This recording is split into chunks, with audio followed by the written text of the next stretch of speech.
ಕುಮಾರಸ್ವಾಮಿ, ದೇವೇಗೌಡರು, ಧರ್ಮಸಿಂಗ್ ಅವರಿಗೆ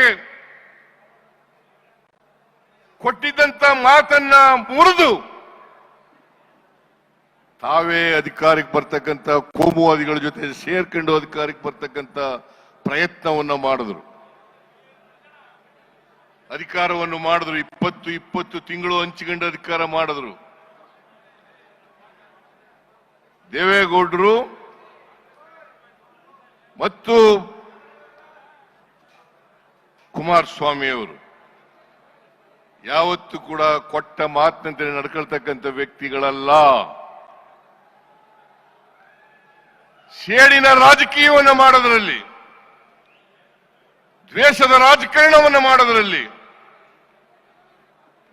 ಬೇರೆಯವರು ಅಧಿಕಾರದಲ್ಲಿ ಇರ್ತಕ್ಕಂಥದನ್ನ ಸಹಿಸಲಿಕ್ಕೆ ಸಾಧ್ಯ ಆಗದೆ ಇರ್ತಕ್ಕಂಥ ಮನಸ್ಥಿತಿ ಇರ್ತಕ್ಕಂಥವರು ದೇವೇಗೌಡರು ಮತ್ತು ಅವರ ಕುಟುಂಬ ಅಂತಕ್ಕಂಥದನ್ನ ಇವತ್ತು ಅನಿವಾರ್ಯವಾಗಿ ಹೇಳಲೇಬೇಕು ಅಂತಕ್ಕಂಥ ಮಾತುಗಳನ್ನ ತಮಗೆ ತಿಳಿಸಲಿಕ್ಕೆ ಬಯಸ್ತಾ ಇದ್ದೇನೆ. ನೀವೆಲ್ಲ ನೋಡಿದ್ರಿ ಟಿವಿನಲ್ಲಿ ಬಿಜೆಪಿಯವರು ಜೆಡಿಎಸ್ನವರು ಹೇಗೆ ಒಬ್ರಿಗೊಬ್ರು ಬೈದಾಡ್ಕೊಂಡಿದ್ರು. ದೇವೇಗೌಡರು ಹೇಳ್ತಾ ಇದ್ರು ಅಧಿಕಾರದಲ್ಲಿದ್ದ ಅವರು ಬಿಜೆಪಿಯವರ ಜೊತೆ ಸೇರ್ಕೊಳ್ಳೋದಕ್ಕಿಂತ ಮುಂಚಿತವಾಗಿ ನರೇಂದ್ರ ಮೋದಿ ಅವರು ಪ್ರಧಾನಮಂತ್ರಿ ಆದರೆ ನಾನು ಈ ದೇಶದಲ್ಲಿ ಇರೋದಿಲ್ಲ ಅಂತ ಹೇಳಿದರು. ಈ ದೇಶದಲ್ಲಿ ಇರೋದಿಲ್ಲ ಅಂತ ಹೇಳಿದರು. ಕುಮಾರಸ್ವಾಮಿ ಅವರು ಮುಖ್ಯಮಂತ್ರಿ ಆದಾಗ 2006ನೇ ಇಸ್ವಿನಲ್ಲಿ ಏನಾದರೂ ಬಿಜೆಪಿಯವ್ರ ಜೊತೆ ಕುಮಾರಸ್ವಾಮಿ ಸೇರ್ಕೊಂಡು ಸರ್ಕಾರ ಮಾಡಿದ್ರೆ ನನ್ನ ಎಣದ ಮೇಲೆ ಮಾಡಬೇಕು ಅಂತ ಹೇಳಿದ್ರು. ಎಣದ ಮೇಲೆ ಮಾಡಬೇಕು ಅಂತ ಹೇಳಿದ್ರು. ಈಗ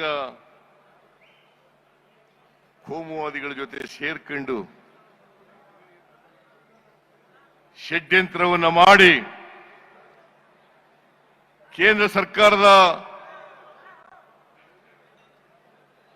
ಸರ್ಕಾರ ಜೊತೆ ಶಾಮೀಲಾಗಿ ಕರ್ನಾಟಕದ ಬಿಜೆಪಿ ಜೊತೆ ಸೇರ್ಕೊಂಡು ನಮ್ಮ ಸರ್ಕಾರವನ್ನ ದುರ್ಬಲಗೊಳಿಸತಕ್ಕಂತ ದುಷ್ಟ ಪ್ರಯತ್ನವನ್ನ ಮಾಡ್ತಾ ಇದ್ದಾರೆ.